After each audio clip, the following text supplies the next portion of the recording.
Dans cette vidéo, je vais vous montrer comment calculer le pH d'une solution contenant 0,20 mol par litre de HF et 0,80 mol par litre de F-. Donc, pour débuter le problème, même chose que d'habitude, on se questionne sur ce qu'on a en solution. Donc, ce que j'ai en solution, j'ai du HF. Le HF, c'est un acide faible. Alors que le F-, ça se trouve à être une base faible. Et là, le F-, c'est pas n'importe quelle base, ça se trouve à être la base conjuguée de notre HF. Donc, à ce moment-là, comme c'est des conjugués, on peut traiter n'importe lequel en premier. Moi, je vais mettre le HF dans l'eau parce que ça va être plus facile de cette façon-là. Donc, HF plus H2O, ça va nous donner du F- plus du H3O+. On fait un tableau IRE, donc on a une quantité initiale de HF qui est de 0,20 mol par litre. L'eau est liquide. On a 0,80 mol par litre de F-, donc c'est important de le considérer ici. On ne peut pas mettre 0 parce qu'on en a en solution. Et on n'a pas de H3O+ au départ.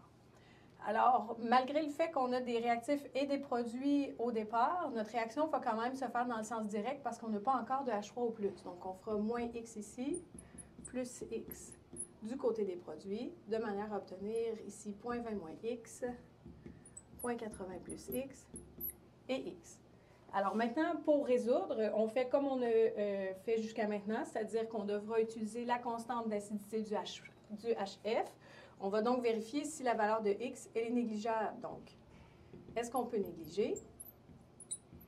On devra donc faire la concentration de HF sur sa constante d'acidité.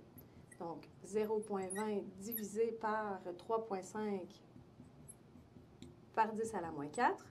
Comme c'est plus grand que 100, on peut négliger. Donc, on ne considérera pas le X qui est ici. Pour ce qui est du X par rapport au 0,80, bien, si le X est négligeable par rapport à 0,20, il le sera nécessairement pour 0,80 parce que c'est une valeur qui est encore plus grande, donc il est encore plus négligeable. Alors maintenant, on va pouvoir résoudre pour trouver la valeur de X en remplaçant tout ça dans l'expression de la constante d'acidité, donc la concentration de F- fois la concentration de H3O+, divisé par la concentration de HF. On aura donc 0,80 fois X divisé par 0,20. Et tout ça est égal à notre constante d'acidité qui est 3,5 par 10 à la moins 4.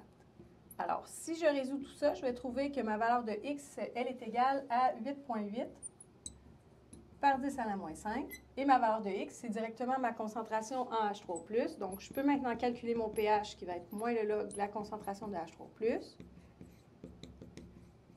Donc, moins le log de 8,8 par 10 à la moins 5, ce qui va me donner un pH qui est égal à 4,06.